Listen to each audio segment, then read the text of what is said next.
कक्षा 10 के भैया ध्यान देंगे। आज नया चैप्टर स्टार्ट करते हैं, निर्देशांक ज्यामिति। 9th में भी इसका थोड़ा बहुत था, उसी को थोड़ा समझेंगे 9th वाले को। यदि किसी समतल पर दो परस्पर लंबवत रेखा खींच दें तो वो समतल 4 भागों में बढ़ जाता है। ये जो क्षैतिज रेखा होती है वो कहलाती है एक्स अक्ष, जो लंबवत रेखा है वो कहलाती है वाई अक्ष। वह समतल जिस पर एक्स अक्ष और वाई अक्ष स्थित हो वो कहलाता है कार्तीय तल। अब पहले जो होता है जो भुज पहला चतुर्थांश, पहले भाग को दूसरे भाग को द्वितीय चतुर्थांश, तीसरे भाग को तृतीय चतुर्थांश और चौथे भाग को चतुर्थ चतुर्थांश कहते हैं। ये जो रेखा है इस तरफ एक्स अक्ष की धन दिशा होती है, इस तरफ एक्स अक्ष की ऋण दिशा होती है। इसी प्रकार से ऊपर की ओर वाई अक्ष की धन दिशा, नीचे की ओर वाई अक्ष की ऋण दिशा। क्षैतिज रेखा एक्स अक्ष, लंबवत रेखा वाई अक्ष, ये दो रेखाएं जहाँ पर काटती हैं लंबवत, वो मूल बिंदु कहलाता है। तो यहाँ पर ये आपका मूल बिंदु हो गया और इसके जो निर्देशांक होते हैं वो 0,0 होते हैं। किसी बिंदु के जो निर्देशांक हैं, जैसे इसको ले लिया जाए a,b, तो ये हो गया भुज और कोटि। पहले जो लिखा होता है वो भुज कहलाता है, बाद में जो लिखा है वो कोटि कहलाती है। ये ऑर्डर पेयर क्रमित युगों में चलते हैं हमेशा। क्रमित पहले जो लिखा है वो भुज है और बाद में लिखा वो कोटि है, और दोनों भुज और कोटि मिल करके किसी बिंदु के निर्देशांक कहलाते हैं। अब दूरी में आइए, तो किसी बिंदु की अगर दूरी याद करना है, जैसे मान लीजिए लिखा है a,b, तो इसकी कहा जाएगी वाई अक्ष से दूरी निकालिए। तो उल्टा होता है, वाई अक्ष से दूरी के लिए भुज देखेंगे, एक्स अक्ष से दूरी के लिए कोटि देखेंगे, तो उल्टा देखा जाता है। तो एक्स अक्ष से दूरी जो होती है कोटि, और जो वाई अक्ष से दूरी है जो होती है भुज आपकी।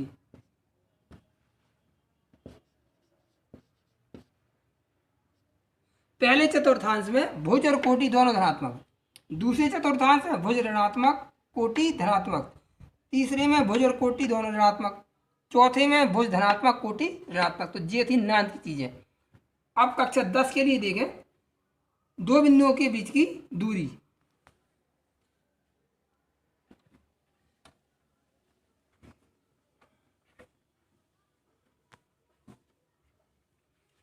कैसे ज्ञात करते दो बिंदुओं के बीच की दूरी? जैसे मान लीजिएगा ये एक बिंदु ले लिया हमने P, यहाँ पे एक बिंदु ले लिया Q, इसके निर्देशांक मान लें x1 और y1 और इसके निर्देशांक है x2 y2। तो इससे इस पर लंब डालेंगे एक्स अक्ष पे।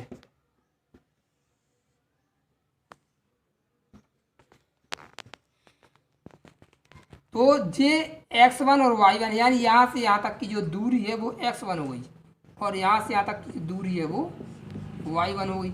इसी प्रकार से ये दूरी हो गई y2, और यहाँ से यहाँ तक की जो दूरी है वो हो गई x2। इसको मान लीजिएगा P, इसको मान लो A, B, C और D। तो दूरी देखें BC कितनी हो जाएगी? BC हो जाएगी किसके बराबर? AD के बराबर, और यही AD हो जाएगा 2 लिखना है, 2। यही AD बराबर हो जाएगा, AD कहाँ जी इसके बराबर हो जाएगा, तो जी हो जाएगा x2 माइनस x1। इसी प्रकार से हम इसको निकालेंगे AQ को। AQ कितनी हो जाएगी? जे y1 है तो जे भी आपकी यहाँ से यहाँ तक y1 हो गई, तो जे हो जाएगी आपकी AQ निकालना, जे AQ, तो जे हो जाएगी y2 माइनस y1। अब आ जाइए त्रिभुज ADQ में पाइथागोरस प्रमेय लगाइए। PQ बराबर जो हो जाएगा √AD² प्लस AQ²। तो √AD कितना है? जे दिया AD x2 माइनस x1 का होल स्क्वायर प्लस जो हो जाएगा y2 माइनस y1 का होल स्क्वायर। या इसको ऐसा भी लिख सकते हैं, दो बिंदुओं के बीच की दूरी डिस्टेंस D बराबर, पलट दीजिएगा, ऐसा भी लिख सकते हैं x1 माइनस x2 का whole square plus y1 minus y2 का होल स्क्वायर। तो ये है दो बिंदुओं के बीच की दूरी का सूत्र, इसको याद करना है। इसकी सहायता से किसी भी दो बिंदु के बीच की दूरी ज्ञात की जा सकती है। हाँ, एक सवाल ऐसे ही बना दो। फटाफट। जैसे एग्जाम्पल समझें, बिंदु दिए हैं 2,3 और दूसरा बिंदु दिया है मान लीजिएगा ऋण 4,3। ये ए मान लो, ये बी। अब काजा इनके बीच की दूरी निकालिए तो ए बी बराबर अंडर रूट पहला x1 y1 दूसरा x2 y2। तो सूत्र होता है x1 माइनस x2 का whole square plus y1 minus y2 का होल स्क्वायर। मान रख दीजिएगा x1 है 2, x2 है ऋण 4, ऋण ऋण धन बन जाएगा, प्लस y1 है 3 माइनस 3 का होल स्क्वायर। तो ये हो गया 6 का स्क्वायर प्लस ये 0 हो जाएगा, 6 6 36 और 36 का वर्गमूल लेंगे 6, तो 6 इकाई, यही आपको उत्तर हो जाएगा। तो इस तरीके के सवाल आपको लगाना है। राशि का इसमें बिंदु दिए हैं और क्षेत्रफल दिया है। तो एक अज्ञात राशि है ए, इसका मान निकालना है। तो त्रिभुज की क्षेत्रफल का सूत्र लगाएंगे 1/2 x1 y2 minus y3 plus x2 y3 minus y1 plus x3 y1 minus y2। तो 1/2 x1 कितना ऋण 2, y2 ऋण 1, y3 ऋण 1 ये हो जाएगा धन, x2 कितना है 3, y3 a और y1 4 प्लस x3 y1 कितना है 4 और y2 कितना ऋण, तो ऋण हो जाएगा धन। तो क्षेत्रफल 10, तो 1/2 ऋण 2 का अंदर गुणा कर तो धन के 2, धन के 2 है, यहाँ पर 3 का अंदर गुणा 3 है, 3 चौके 12, यहाँ 4 1 5, 5 1 5, कर्ण गुणा कर लीजिएगा 10 दूनी 20 और ये 2 और 5 7, 12 घट गई तो ऋण के 5 और 3 2 5 है, पक्षांतर कर लीजिएगा तो ये बराबर 5 आ जाएगा। 7वां सवाल देगा, बाकी इसके बन जाएंगे आपको। चतुर्भुज वाले में 20 से विकर्ण को मिलाएंगे तो सवाल नंबर उसमें 5वां 6वां है वो वैसे हो जाएगा। 7वां देगा, एक आकृति के क्षेत्रफल निकालना है जो x बराबर 0, y बराबर 0 और x/2 प्लस y/3 बराबर 1 से घिरी है। तो x बराबर 0 कहाँ होता है, y अक्ष पर, तो ये हो गई।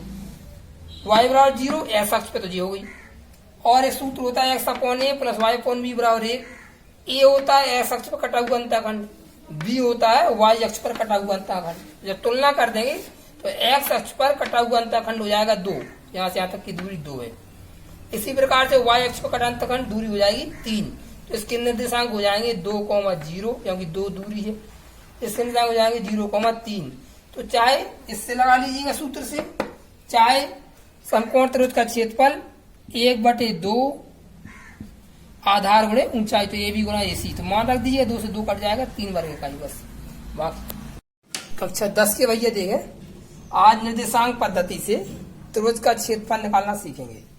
और ये लोग कम है उनका है।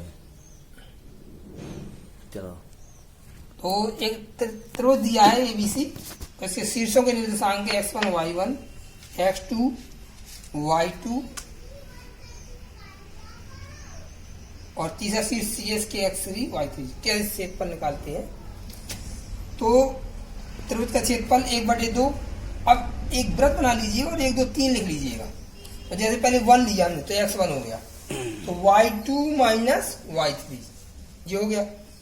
x2 ले लिया यानी x बाहर करना है, तो y3 माइनस y1 प्लस अब x3 ले लीजिएगा तो y1 माइनस y2। या ऐसे याद कर सकते हैं 231 123 231 312। पहला जो सैकड़ा का अंक है उनमें x लेना है, बाकी इकाई दहाई के स्थान पर y ले लीजिएगा। तो इससे भी आप सूत्र को बना सकते हैं, या फिर ऐसे निकाल लीजिएगा x1 y1 x2 y2 x3 y3 x1 y1 पे लिख लो। तो 1/2 पहले इस तरीके से गुणा चलेगा x1 वाली, तो x1 y2 x2 plus x2 y3 plus x3 y1। अब माइनस इसके बाद इस तरीके से y वाले, तो y1 x2 plus y2 x3 plus y3 x1। ये सूत्र है आपको। अब 7C का पहला सवाल देखें, तो एक बिंदु दिए 2 3 ऋण 1,0 ऋण 2, ऋण 1। तो x1 y1 x2 y2 x3 y2 त्रिभुज के क्षेत्रफल का सूत्र लगा दीजिएगा 1/2। x1 कितना है 2, y2 कितना है 0, y3 कितना है 4, तो ऋण ऋण क्या हो जाएगा धन 4। फिर x2 प्लस तो ऋण का कितना है x2 x2 ऋण का 1 है यहाँ पे, तो x2 ऋण 1, फिर y3 माइनस y1, तो y3 कितना है ऋण 4, y1 कितना है 3, तो -3, प्लस x3 कितना है 2 और y1 माइनस y2, तो y1 कितना है 3, y2 कितना है 0, तो ये 0 जोड़ेंगे तो 4 में 4 ही आएगा, तो 2 गुणे 4 हो गया। यहाँ पर ये ऋण का 1 है, धन ऋण का ऋण हो जाएगा, और यहाँ पर देखा 3 दूनी 6, ये 0 हट जाएगा 2 हो जाएगा, तो 4 दूनी 8, यहाँ पर धन के हो जाएंगे 7, तो यहाँ ये बदल जाएगा सर। अब कितना हो गया ये देखिए, 2 3 6 हो गया, तो 1/2, 8 7 15 और 6 21, तो इसका क्षेत्रफल आ गया 21/2 वर्ग इकाई। तो इस तरीके के हैं सवाल इसमें।